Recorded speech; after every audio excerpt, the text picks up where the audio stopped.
কিন্তু মানুষ ওখানকার সংখ্যালঘু হিন্দু মানুষ, তাদের জন্য এলাকায় এলাকায় উদ্বাস্তু আন্দোলন করা, কলোনি গঠন করার কাজ বামপন্থীরা করেছিল। বামপন্থীদের নেতৃত্বে কলোনি গঠন হয়েছিল।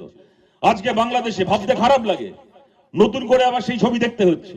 কিন্তু কথাগুলো আমি এই কারণে বলছি, আপনারা চিন্তা করতে পারেন আমাদের দেশের প্রধানমন্ত্রীকে নিয়ে, সে নাকি বিরাট বীর প্রধানমন্ত্রী, সে নাকি, তাকে নাকি গোটা পৃথিবীর সবাই খুব খাতির করে, তাকে দেখলে নাকি অন্যান্য দেশের রাষ্ট্রপতি প্রধানমন্ত্রীরা চেয়ার ছেড়ে উঠে দাঁড়ায়।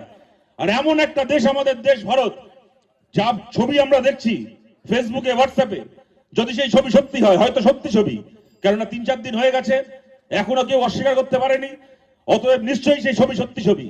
দেখলে আমাদের রাগ হয়েছে, আমাদের যন্ত্রণা হয়েছে। ভারতের পতাকাকে মাটিতে ফেলে মারিয়ে চলে যাওয়া হচ্ছে বাংলাদেশে।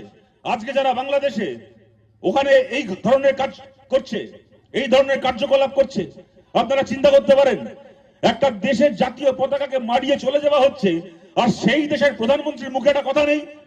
আজকে পর্যন্ত ভারতের প্রধানমন্ত্রী নরেন্দ্র মোদী লোক